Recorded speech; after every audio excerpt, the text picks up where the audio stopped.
The holographic screen flickered with static before stabilizing on the figure of the creature restrained in the interrogation chamber. "That thing looks uglier than a black hole's core," muttered Commander Mike Draven, captain of the starship Valorian. His second-in-command, Lieutenant Maravera, smirked but said nothing.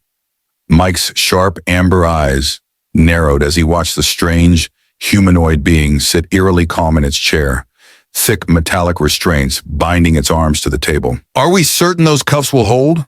Mike asked, his voice low but edged with concern. Mara hesitated. "They're reinforced with quantum titanium alloys and linked to a null field. It shouldn't be able to move." "Shouldn't?" Mike shot her a look. Mara's lips tightened. "Legends say nothing can hold one of them, Commander." "Not for long." Mike adjusted his coat and squared his shoulders. "If this goes wrong, it'll be on me." "I'm going in." The chamber was dimly lit, a single light casting shadows on the walls. The creature looked up as Mike entered. Its eyes, gray like storm clouds, locked onto his. "Interview commencing. Stardate 7431.9. Mike spoke for the recorder. "Present, Commander Draven and the captured alien operative." "My name is Riven, and I'm not what you think I am," the creature spoke suddenly, its voice calm, almost melodic. Mike froze mid-step. This human spoke in flawless galactic standard. "I'll ask the questions," Mike snapped, masking his surprise. "Why are you here, Riven?" Riven smiled faintly. "Because your galaxy is dying, Commander, and someone has to save it, even if it means you'll call us your enemy." Mike's brows knitted. "Don't play games with me." Riven's restrained hands shifted slightly, but the cuffs held firm. "You think you're at the top of the food chain, that your fleets, your armies, your colonies make you powerful." His eyes darkened. "We thought the same once, and in our arrogance, we destroyed everything." Mike felt a chill crawl down his spine. Riven's voice grew heavy with emotion. "When humanity first broke through the stars, we celebrated. We colonized every world we could find, ignorant, reckless, and blind to the balance of life.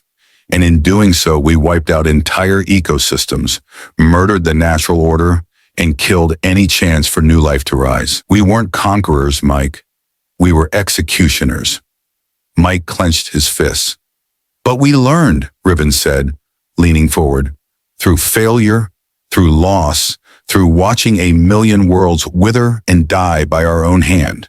We learned, and we swore an oath to never let this happen again, to never allow another galaxy to suffer as ours did.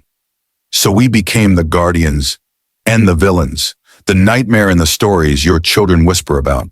We realized that only through struggle, only by making you fight us, could we force you to unite and grow strong enough to survive the universe's cruelty." The room fell silent except for the faint hum of the ship's power core. "You're lying," Mike said, but his voice lacked conviction. "Am I?" Riven asked softly. Then with a slow, deliberate motion, he slid his hands free of the restraints. Mike's eyes widened. "Impossible! I'm not your prisoner, Commander." Alarms blared as the ship trembled beneath them. Riven stood now, towering over Mike, despite his slim frame. "My ship is not captured. I came willingly, to warn you." "Warn us about what?" Mike demanded, stepping back. "That your long-range communications are already disabled. Your jump drives won't recharge. And unless you listen to me, every soul on this vessel will be dust in 10 minutes. Mike's heart pounded.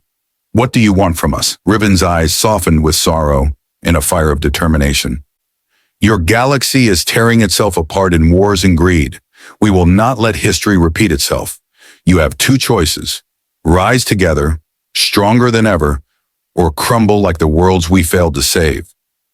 We are humanity, Commander Draven, and we are your greatest enemy because we refuse to let you destroy yourselves." Outside, a sleek black vessel hovered in the void, silent, ominous, and brimming with unimaginable power. Mike stared at Riven, torn between fear and an unfamiliar sense of awe.